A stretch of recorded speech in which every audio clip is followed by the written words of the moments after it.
You're listening to the 14th source for all geeky and nerdy news and discussion, which means that you're listening to a podcast. For all intents and purposes. I am D. Bethel. And I'm Andrew Asplund. And we are your two overeducated, codependent nerd hosts, bringing you the things that we like to talk about, but filtered through inquisitive and critical lenses.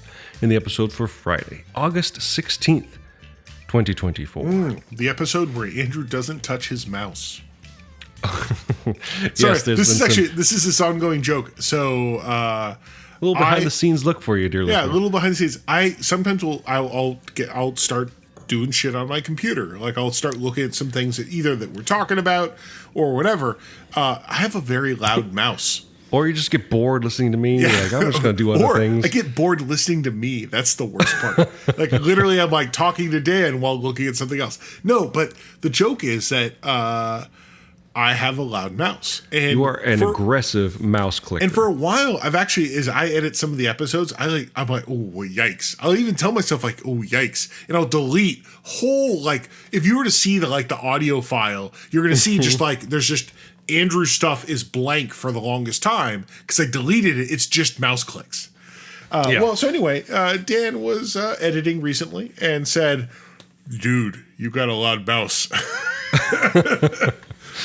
You're like, oh shit. So in fact, I'm gonna take the mouse. I picked it up, put it over to the side. I can't even touch it. I almost wonder, should you do some example clicks for the audience to hear? I mean, I'm sure many have come through over there. Yeah, well, yeah, I just say we've heard them oh yeah, right. Oh, that's the business right there. That's me just at my computer, right? All the time. By the way, I just clicked a bunch of stuff. Oh shit. Oh no, it's good. I had it switch to anyway. Yeah, you just bought 15 pounds of dog food or something. Yeah, it's a pretty. I guess it's a combination of loud mouse, good microphone. I guess so. Yeah, I mean, this could actually be a sales pitch for the Blue Yeti. Or the Yeti well, Blue. that or it's something that could be it could be attenuated, I guess, by the purchasing of an XLR mic and just like an actual audio mic going into a preamp where we could set noise gates for ourselves that would just cut out any background noise like echo perhaps or mouse clicks. Except that every time we try that, at least digitally, it never ends well. Right. Well, that's what I'm saying. If you go into a preamp before it goes into your computer, it's instead of becoming a post-processing problem, you can nip it in the bud before it even gets to the computer. But we're not in this professionally, so I just find that I'm the kind of guy that when I try to gate my mouse clicks, I also gate some weird 10% of my normal speaking range. Yeah, no. That's the post-process gating always ends up being weird. But we're not here to do a tech talk. Because we actually don't know what we're talking about. No. Instead, I have to say this. We're still in the middle of construction, doing some home renovations, and it is unsettling everything. So in terms of Week in Geek and stuff like that, I really haven't done anything. And no. Check this out. I got something. Check this out, folks. I played a role-playing game. Is it Fallout 4? No. A real person role-playing game. An in-person, but on the internet. So I played Fabula Ultima, which I've spoken about recently. But we actually with praise too. You've enjoyed it, what it's bringing to the table. Oh no, great times! It's actually brilliant game. We actually played our first real time, first session, and in fact, I actually even sent a picture of part of it to Dan, a picture of the virtual tabletop, and to which he gave it, I think, a heart icon. It was great. A thumbs up. It might be if you're comfortable, it could be the image for this week's show. Oh, that's fine. I mean, it's not if I'm comfortable. If Sega doesn't mind, given how much art I ripped from Shining Force. Heck yes. But no. So one of the things was about it. So this is the first session. There's it's 5 of us, me and 4 players, and I will say that a friend of the show, Taylor's one of them. One of the players. But I'll say that this is a group of people where, half of the players are not the best at reading the rules generally. And yeah, Taylor, sorry, that's you. Well, it's this joke where like we'll play the game where, you know, just having people who like they're not super the pro at the game. In fact, they show up, which is fine. Like, you know, in a role playing game, you know, playing role playing games, just the fact that people showed up is important enough. You know, I talk about when I play my D&D game, one of the players, everything about the game is a struggle, but he still wants to be there. So it's like, okay. I'm guessing you kind of pitch it to like, this is a new game I want to try out. Would people be willing to like play this with me so we can kind of see how it is? Like, basically, it sounds like, since it's like one of your first forays into the game, people are kind of doing you a solid by coming and playing with you. It's not like you want to turn around and it's like, okay, so get all the shit memorized and there's going to be a quiz on Friday. Well, and it's that thing where, and this is like the challenge of games generally, I think. You know, the idea that we want to play this game, but who knows the rules? Well, you know, in this case, like, I'm the one who kind of knows. Spoiler, I'm not the best. But anyway, we'd previously played through, I think I talked about like the intro session, the kind of sort of pitched as a learn how to play. So we had like the basics down. So we played through our first session, which was actually like a blast, right? It was this kind of thing where one of the things I love about this game, it has a lot of, you know, shared narrative, emergent stuff. I think of one of the moments where I knew I had this villain, which I grabbed some Shining Force art, and I knew he was the general from a place. But who he became didn't happen until we were playing. Interesting. And I said, like, well, where is he from? Like in our kind of world, we had the two kingdoms, the Eastern and the Western one. And I was like, oh, he's clearly from the Eastern Kingdom based on other things we'd said. And like, okay, well, who is it? Who in the group does he know? And the player said, well, it doesn't make sense for him to know these two characters because both of them are obscure. Like they're people that no one would know about. Okay, well, he belongs. He knows one of these other two people, and I assumed it was going to be this other guy. And suddenly it was kind of like, well, hey, other person, what do you think? My former coworker and friend Robin, and you know, she was like, oh, I guess it's me. And you know, the idea is that her character. This is this weird world. It's like a continent, blah blah blah. There's this floating island of what we call the Sky Elves, and she's like, well, I'm a Sky Elf. You had me at floating island.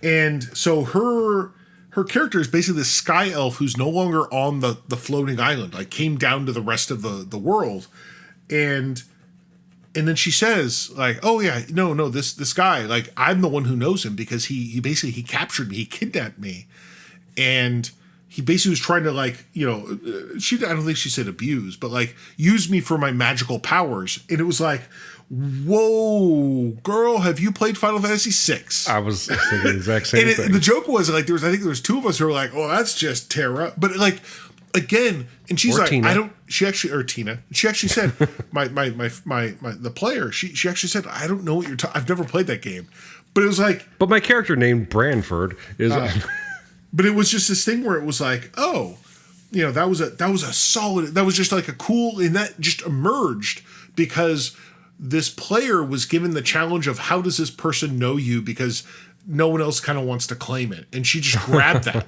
out of the air. So to cut in, so were you basically saying one of you has to know? Well, I wanted the idea that this person knew somebody, because that's kind of how that's what makes it like the villain isn't just Rendo Calrissian, right? Like he knows someone or she knows someone, right? Is this a prefab adventure? No, we're just making this shit up as we go. Nice. Okay, cool.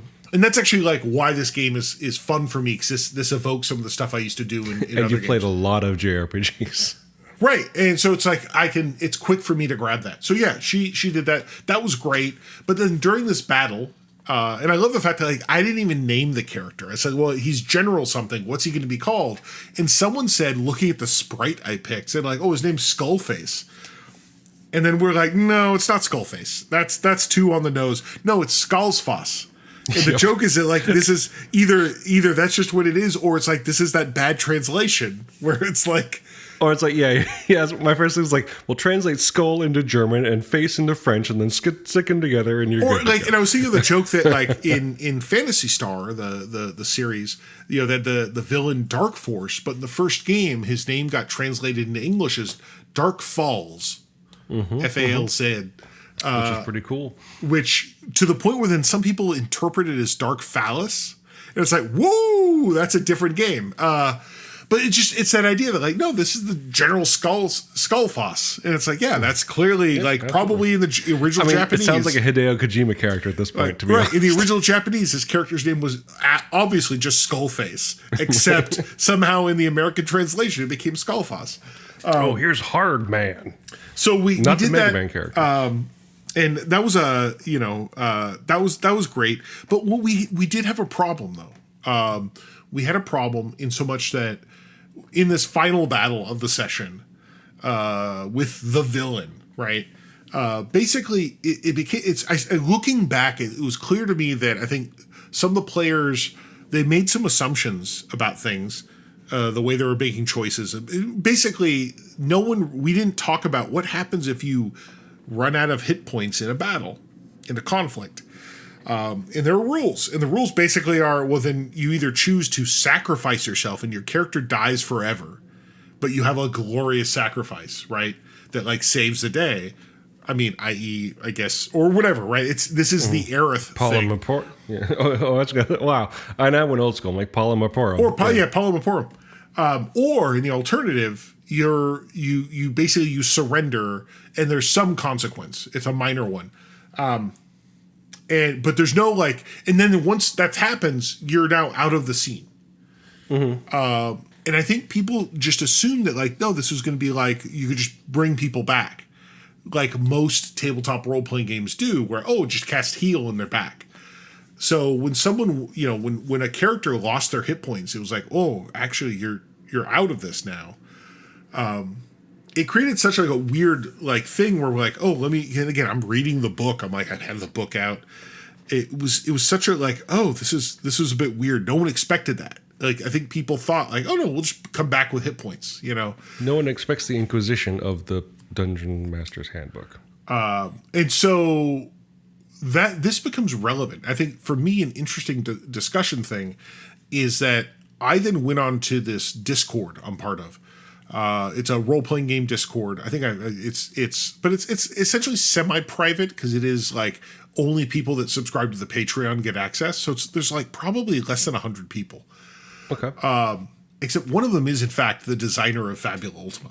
Okay. So it's not his Patreon. It's not his. No, it's someone else's. But I kind of made the comment where I said, like, I asked, like, has anyone, has there been any discussion about having like a Phoenix down, like a thing to bring people back in battle? And a lot of people are like, well, that's not really what the game does. Like, the idea is that if you die and if you're knocked unconscious in battle, you essentially either you sacrifice yourself or you surrender, and there's kind of like narrative consequences, like maybe you come back with like a vengeance kind of thing or whatever. Sure. But I played enough JRPGs. There's two outcomes: you either have an item that revives you, or you awaken at a temple. Right, and so when this was it was just one character in the battle, not the whole group. Okay, but it was very much. Like, and this is a choice the designer made. I think it's a good one where it's like, okay, like getting what this is about. It is about when you go down, it's relevant. So I asked that question, like, was there a Phoenix down? And people were like, no. And actually the designer came in and he had some comments like, no, that's not a thing. Or they, he, she, they. But one of the comments, then eventually got to the point where there's this discussion about how, like, well, and part of it was on me. Like, we didn't really know the rules that well. We played through the thing, but, like, I didn't actually realize that was the consequence. And none of my players did either. Like, no one had actually, read through the rules page by page. So let me pause you real quick. That's one question I had, and I think this is an appropriate time to kind of slide into this. Please. What kind of preparation was given to the players? I'm assuming you didn't. If you're not comfortable sharing this, you didn't have them to go buy the player's handbook or anything like that. That you provided it for them. How much lead time did you have? Did you give them to kind of consult the rule book, and like how much did you expect from them in terms of knowing how the game worked? So about 6 or 8 weeks ago, we played through essentially the first time what's called Fabula Ultima Press Start. Okay, which is the same group. Yeah, it's the same people. Okay. And I will say I made the PDF available to all of them through the power of the internet. So they had the actual rule book. But I'll admit, I didn't sit down and read it cover to cover. So and honestly, this is something that's pretty common in tabletop role playing games. I'm gonna say this. I don't think anyone reads the fucking rule book. You know, not that no one does. It's just that it's actually pretty common that people go to play tabletop role playing games and they haven't read the rules. So, as a person that runs games, like, what do you read to get to a point where you feel like I want to run a game of this and feel like you are comfortable enough doing so to at the very least, fumble through an adventure? And that's, I don't have a good answer for this. Okay. I guess it depends on the game, right? Like, understanding the basic systems and stuff like that. Right, and there's a lot of games have like starter sets or starter rule books, and that tends to be the thing I probably read the most. And then I use the normal rule book as a reference. And so I want to because that's actually been a lot of games I've played. Like, I played the starter set. You played through the tutorial, right? And then and I want to couch that because I think that's actually more common than you think. Or worse is that most people learn to play a game from someone else. So with that said, like, we're all playing Monopoly wrong, right? And that's actually a great example. So anyway, I made this comment on this Discord about kind of asking, and then people said, like, that's not how it is. I'm like, and I kind of had this thing where, like, it was a real learning experience for us as a group to be like, oh, this is what happens when a player gets knocked out in the game. And then someone said something made a joke about reading the rules, and I said, like, yeah, if people wanted to read the rules, they'd be playing a board game. And I said that as a joke, but then the designer of the game, Manuel Gaeta, wait, let me double check the name because it's Italian. And you definitely said that very Spanish. Emanuele Gaeto, or Galetto. I don't even know. Yeah, I said it's unfortunately Spanish. They're on the thing, and they came back and basically they said this, and I don't think I wouldn't take it too seriously because I think this comment, and we're not gonna post a picture of it. I don't want to like inflame this person because. I get what they're saying is they said a player who's not reading the rules is actually failing at their basic responsibilities as listed by the rule book and thus is not actually playing the game. Basic, and actually I will say this game has a section in the introduction where it says basic GM and player responsibilities. And both of them say, like, to play this game, your responsibility is you've read the rule book. Which the joke fair. is. Yeah. And the thing is, and actually, they even said, like, hey, man, I spelled that out for a reason. I didn't want to just murder some extra trees. Although then they later comment, like, but I also get it was in the section marked introduction, which apparently no one reads. But, like, this is a thing, right? This is, like, I get that. And this is a game designer who, like, people play your game. And I can see this because I've seen it where, like, you make a game that's played a certain way, and then people play it and say, like, oh, I didn't like the burp-a-doop. And it's like, well, that's not a thing. Like, did you read the rules? And then they'll be like, no. You're like, well then. But like yeah. So here's the point. Yeah. And that comment where they said a player who's not reading the rules is actually failing at their basic responsibilities and is not actually playing the game. It feels like an inflammatory comment. It got like your hackles up a little bit. Well, I agreed with them. I was like, yeah, sure. But then I shared it with a group of friends who aren't really role players, and they're like, well, that guy's an asshole. Then I shared it with another friend of mine who runs public play D&D, and the first is a text. I texted the picture, and my friend responded back like 100%. I agree. And again, it's this weird thing where, I do think it's a strange thing, and I think board games have this problem. Like, we joke about Monopoly. Like, people play Monopoly, but who's read the fucking rules? Right. But it's actually a much faster game than you think it is. Yeah, right. But even like with role playing games, I actually think this is a chronic problem where people will sit down to play the game And part of it's that, like, the rule books are always like, oh, that's a 300 pages. So what do I read? Right. There's an angle you can go down here about the decline of literacy or whatever, but I don't think that's really the case. It's like people are excited to play games, right? And especially in a space where video games are easily accessible and rampant and have built-in tutorials to guide you through the basic mechanics, I think there is perhaps an argument that patience has been dwindled a little bit because I want to have fun and this game looks fun. And like, there's nothing wrong with that, but I totally see the argument. Like, a designer spends their time building a system, crafting lore to have it work cohesively, right? Ludically, is that the word? With, you know, the rules and stuff that they've built. And that's what you fall in love with, but also they're not there to guide you through the experience. And we said this in the chat when we were texting each other about this earlier. I'm like, my ultimate sort of, and I don't do tabletop games or tabletop RPGs, but like, as long as people are having fun, like, what's the harm in doing it right and or wrong? But that's actually the crux of the question there, right?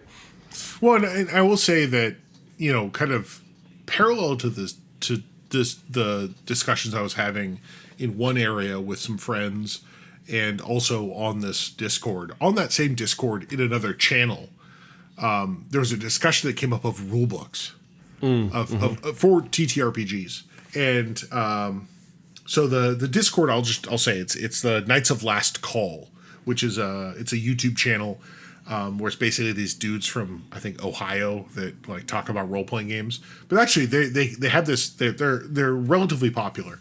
But the basically the guy who runs it, the lead guy, Derek Melinda, I believe his name is. He commented in the discussion of TTRPG rulebooks, said TTRPG rulebooks are in their very weird space where they're somehow rulebook, but also novel, but also coffee table art book. Yeah. And somehow they fail at all three. And like, that's really astute. That hits me in a place where like, I'm like, because I'm going to say this. This is me, you know, admitting I'm a terrible person.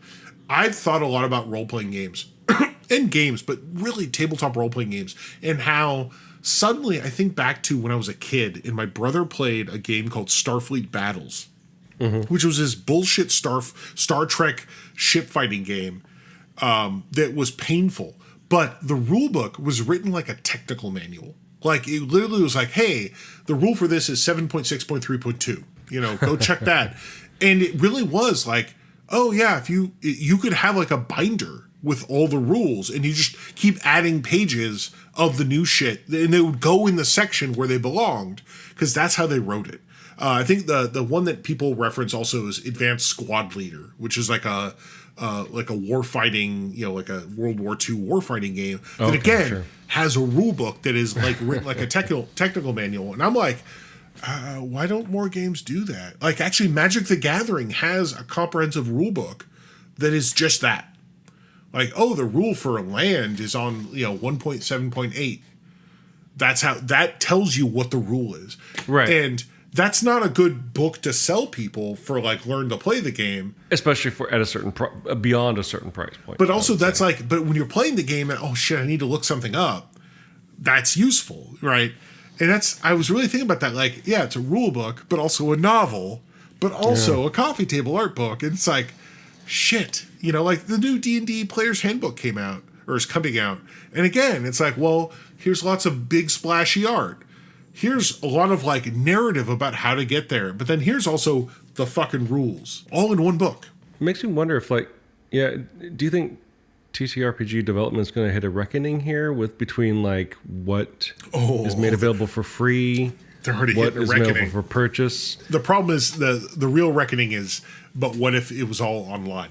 That's the thing. I think of cost, right? Like, obviously, the ideal situation here, especially for a person running a game, would be to have some sort of like app that can be used to reference things, but you can still buy a book of art, right? Or have like a general overview book that's, maybe at a higher price point. But like, if you just want to know what all the rules are and have an easy reference guide, like, why not make that an interactive app or a PDF that you can search for stuff? Right. Well, and so I think there's definitely that push to have, here's the website. But that just costs more money, right? Like, well, but that's, or less, depending on the perspective. I think the problem with that is that at least most of them right now, like D&D, with D&D Beyond, Pathfinder with the Archive of Nethys, a lot of games with Demiplane, is that their reference thing, like their compendium of rules, is just here are the excerpts from the books that came out, formatted in a searchable way, which is good, but not in a the idea that I don't think there is a role-playing game that has like a comprehensive rule book. Yeah. Right. Where someone like has everything in the same place and looks at them all together. Right. And that's the thing that actually, for me, is I guess a lawyer, a former nuclear engineer. It's actually like, I'm to the point where I'm like, actually, this is bullshit. Right. Like, if you're going to have your game, you should have, even if it's only internal, although you should make it external, but like, even if it's only internal, someone should have the binder they pull off the shelf. And this is, or whatever, the weird database, like, here's the rules of our game. Do you think the person to figure that out, how to make all this work efficiently, is going to change the paradigm? No, because what I'm going to tell you, and I've actually been asking this question a lot, the tabletop role-playing game industry is dominated by creative people, like literary and writer yourself. people. Like, honestly, the watch fact... yourself. No, I'm going to say is, Dan, the fact that you're not a TTRPG designer is shocking. Because, like, there are... So I'll tell you, like, I actually did some research on people that, like, work on D&D. And it's mostly, like, basically, like, English professor... Hell yeah. Literary professor, theology masters. There's a lawyer... And that lawyer, by the way, is like the heavy puncher, in my opinion. And then when you go over to Pathfinder, there's, let's see, artist, journalist, whatever, like writer, lawyer, and then former, like, there's one guy who's the computer science guy. And that's the one who, like, he's always like, oh, that guy's really got his shit together. It's like, well, yeah, he's an engineer, right? This is, right. And then architect, like, so it is a lot of folks that are, it is not dominated by, and again, nor maybe should it be, but like, there isn't a lot of technical, background.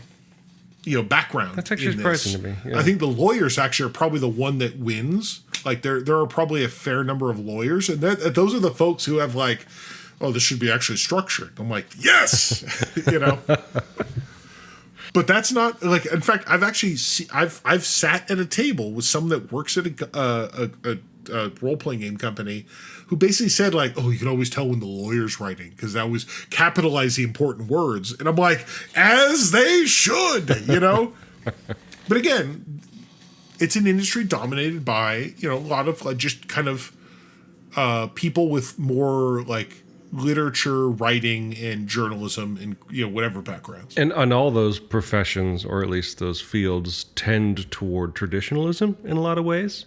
And so, like, that's what I was kind of thinking, is like, how do we break out of the norm of, like, you release a dungeon master's handbook and a player's handbook, and like everything has this, like, it sounds like what we need is to actually parse those apart into more useful items or services. But the thing is, like, especially creativity, art is part of it is connecting to the tradition that has spanned the entirety of human history, right? And obviously that's a bit grandiose, but like in the case of developing role-playing games, like, it does come from the history of Dungeons and Dragons and like Steve Jackson and then Pathfinder and then all the splinter groups that have come since then. And then, like, I bet for a lot of developers, like, part of the validation of being considered, like, legitimate, quote unquote, is like, I released a player's handbook, or I released a dungeon master's handbook, or whatever, right? And what we need is someone to start thinking beyond that paradigm. It sounds like. Yeah, and I don't know what the answer is. Right. But the whole thing, like, definitely. Because you'd be doing it and be making lots of money. Not a lot of money. No one in this industry makes. No, you got to be getting the minifig industry if you want to make a lot of money. Or whatever, right?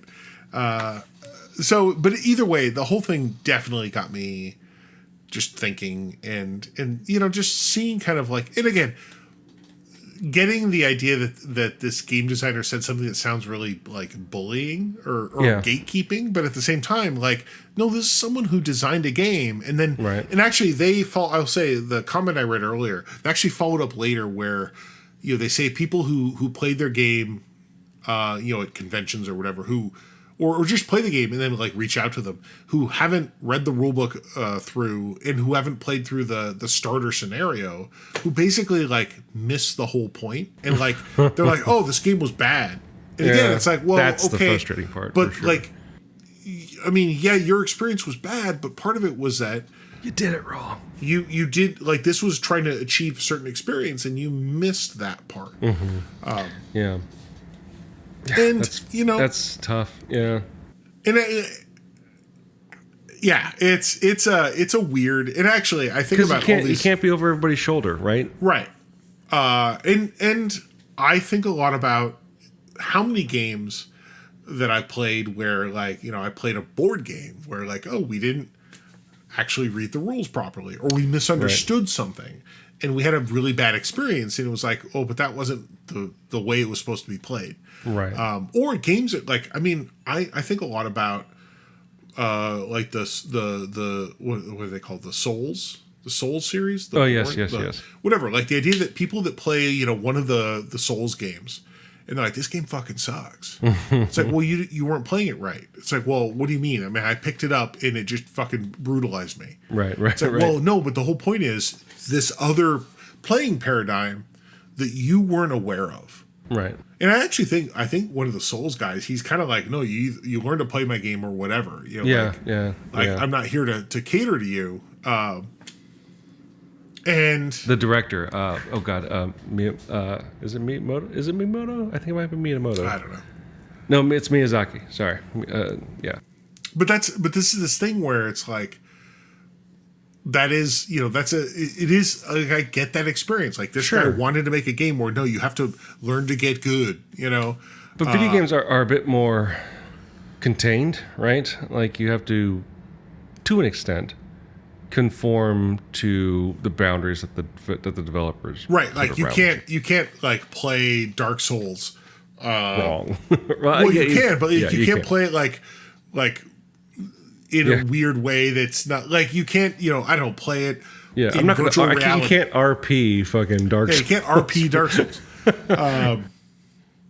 Except with the Dark Souls role-playing game, but that's meaning like you can't.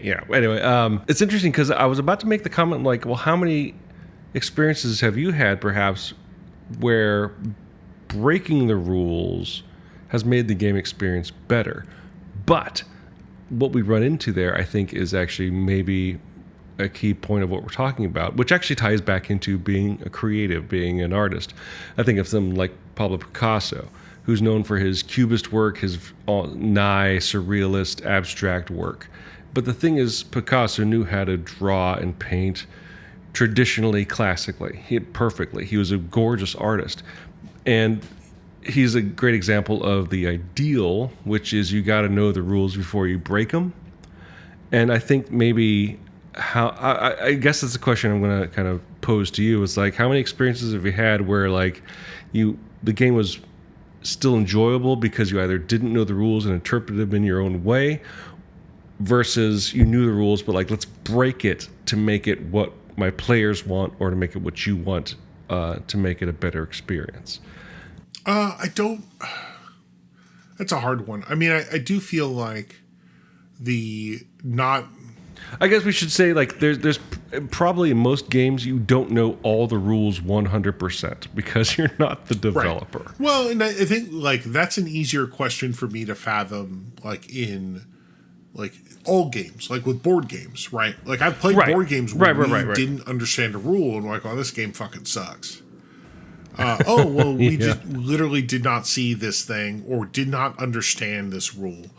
So I've been there. Now I want to say like the idea that like when you misread the rules and it was more fun or better because you didn't know the rules. That probably exists. I could probably like if I thought real hard. But usually those are games where like, well, because the rules as written were bad, you know. But as for like, and actually I've definitely seen games where you know we play the game, especially like games we played for a bit, and we acknowledge like this doesn't work. You know, we're going to change that. That's definitely something I've done with all like D&Ds and all tabletop role playing game because that's to a certain extent most tabletop role playing games. You know, have just problems. Like they don't have a clear expectation of what the game experience is like. Often because there's too many people working on it.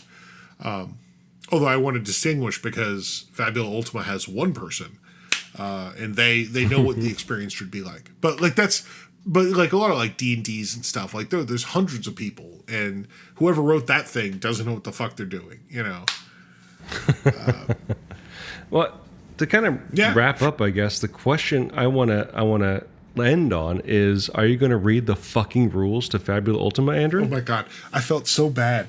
I mean, I will say, I actually said to my players, like, "Hey, everyone, I have the rule book right here. We're going to read through this." You know, and I've actually like, no, for me, I'm actually yes, because I realize there's so much that like. I actually really like this game. I think Fabula Ultima might be sitting in my brain space of it touches all these things that I've wanted to do with role playing games.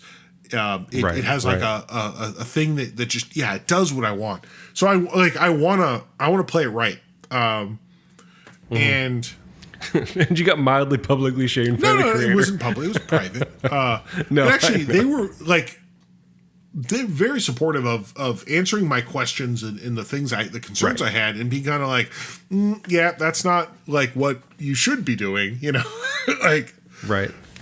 And that's the other thing I did want to make clear. You read out their response to you, but it's still like, don't forget, it's Discord. It's a written medium. Like tone is invisible and intent is invisible, and like we're just assuming that everybody is on the same page and is being supportive and helpful and all this stuff. And like I said, this Discord is very helpful and supportive. But I also want to, I do want to say, and this sounds very judgmental, that they are Italian, so English is not their first language. So like there is this idea that like, oh, like when they respond on this English only Discord, sometimes they may say things that aren't, you know, that they might read wrong. I just want to say like, I actually think they're doing banger work. Right. Their competency in English is 200% better than your competency in Italian, perhaps. Well, yeah, thank you. We already went down that road when I tried to read their name. But yeah, no, it is this thing where I do want to make clear that like while I share this and I want to essentially something that was said in a semi-private Discord, I say it with the idea that like I want to talk about it, but I'm not saying this like, well, this person's bad or they're evil or whatever. Right. We're not calling anybody out. It's just it instigated this whole conversation. And I will say, but also I played Fabula Ultima for the first time, like for a first real session. And other than the fact that I chose some inappropriate sprites for my players, there's a long discussion about how like, oh, that's not what my character looks like. Like, well, yikes. But I thought it was just banger. I loved it. I do really want to say, actually, I felt bad. At the end of the session, I actually kind of like, so, because we play our role-playing game group every 2 weeks. And we right now said, oh, we'd alternate between this and Pathfinder. And I kind of said, like, so do you guys, you want to do this again in 2 weeks? And I was like, I was kind of like, do you want to? And they're like, no, we're going to alternate, right? I'm like, oh, okay.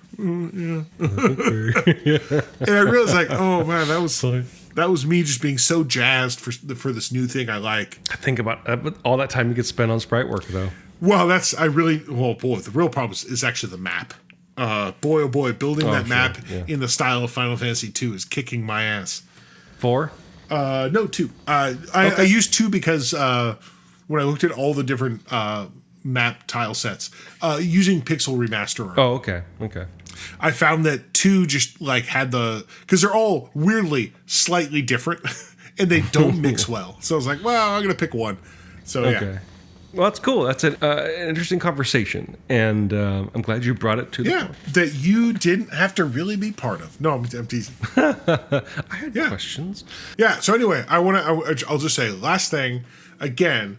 Fabula Ultima, great game. Mm-hmm. If you have any interest in tabletop role playing games, any interest at all, I do recommend go check it out. Published by Need Games. And they have English versions of you can get them from their website where they give you the book. The book comes with a code for the PDF on DriveThruRPG, or you can just get the PDFs on DriveThruRPG. Can you get physical copies as well? Yeah, no, the book, the physical copy. Sorry. Okay. Yeah, they have at any place that sells books, I'm guessing. I mean, I just go to their website, man. I don't know. There we go. I suspect that it's probably hard to find at local game stores because it's at this point, even though they did win an Emmy, I think a year or two ago, it feels real niche. It's not D&D. That's the problem. Right. I like how you said it's available in English. I'm like, well, I'm glad you made that comment, or else I really found the core of why you misunderstood the rules. We've been playing this game in Italian the whole time. But also, again, I've said this before, the fact that this really great game about JRPGs is designed and written by an Italian. Yeah. And you're just like, huh. Okay. And that the translation's been done with, to a point where you can understand the rules, and it's that's an incredible amount of work and dedication that should be applauded. And I'm really glad not only that you enjoy it, but that it's a good game. And I'm really happy for the creator of the game to be getting some traction. It's because it sounds as you said, it's a novel idea that I'm sure not only for you but for a lot of people is a tabletop experience that they've been looking for.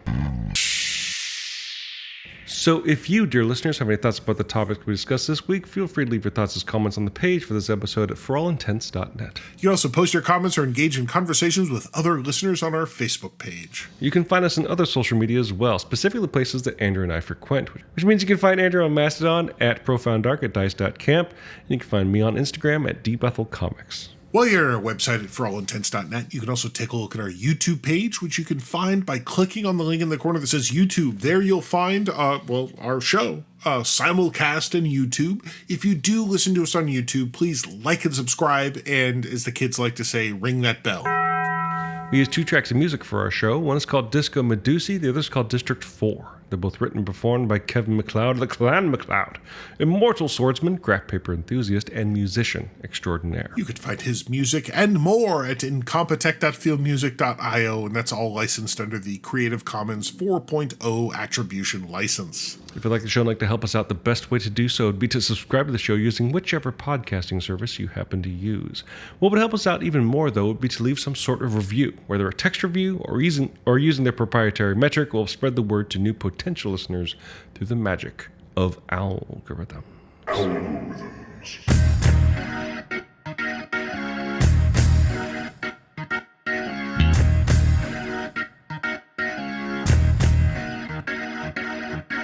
Holy crap, Andrew. I think we actually got basically a full episode out of this. Yeah, it was supposed to be a shorty, yeah. But you had stuff to say. I did. And I had questions to ask. It's good. Yeah, and I think these are good questions, and especially maybe on podcasts, nerdy podcasts, maybe questions that aren't being probed enough, especially on more independent games like this. And so it's cool. I'm glad you brought this to the table. Thank you. And it distracted me from all the stress of what I'm dealing with here with all the renovation and impending semester. So thank you. Thank you for distracting me. Well, that's good. And the thing is, we're not going to distract you from the most important thing that's going to be happening between this week and next, which is your birthday, Andrew. Mm-hmm. And yep. Wait, who else? Oh my Jesus God! Christ. Hold on, let me unfurl the scroll because there's 5 million people on this goddamn list. Go bring. It's okay. Bring in your mouse here at the end of the show. I know. Okay, it's at least Sylvester McCoy. It's Anthony Ainley, Sophie Aldred. It's H.P. Lovecraft. Al Roker. Al Roker. Yes. Sorry, Al Roker than H.P. Lovecraft. You suck with your perfect birthday. No, who's the new one you just found? Yeah, that's the thing. I'm trying to remember who the Robert Plant, who we've discussed. Andrew Garfield, I think we've mentioned before. Jesus. Misha Collins from Supernatural. Supernatural. Connie Chung, Isaac Hayes, Don King. Man, who's that? Wasn't none of those. I think are the person you mentioned though. No, I feel like the one I know was one off, right? Misha Collins was one that I discovered recently. Who's the other one? There was someone else.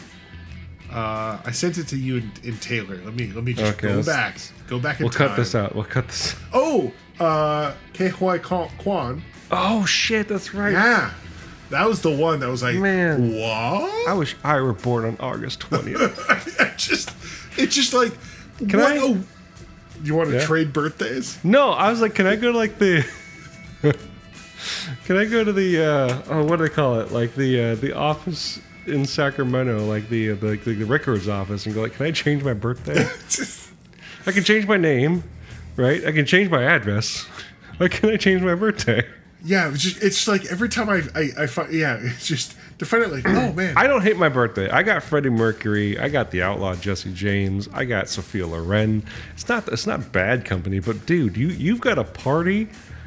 I've got like a group chat, yeah. And I'm okay with that. But you're turning 27. I'm very happy for you. Yeah. And we'll see you on the other side next week in whatever form that takes. Mm-hmm. So until you have a birthday, dear listeners, I'm D. Bethel. And I'm Andrew Asplund. And for all intents and purposes, that was a podcast.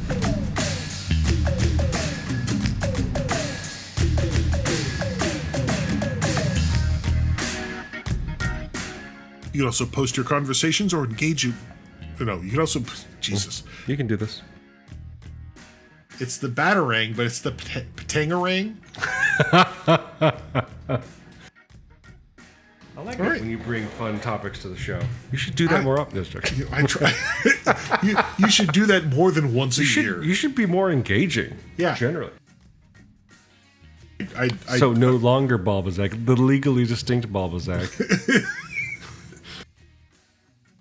You can find us on other social media as well, specifically places that Andrew and I frequent, which means you can find Andrew on Blue Sky? No, you can find... Jesus Christ. You can find... Where the fuck are you? You can find Andrew on Mast... Because we talk about Discord all... Jesus Christ, man. I had my mouse away the whole time. You did a great job. I'm very proud of you. All right. Some syncopation to start the day. I brought up just General Finder in my Mac. Mm-hmm. I typed in Skalsfass, and it tries to, use AI to generate responses. And it's like, it's full. One of the automated responses was Skalsfass IKEA. That was so good. Oh yeah, that's a dresser.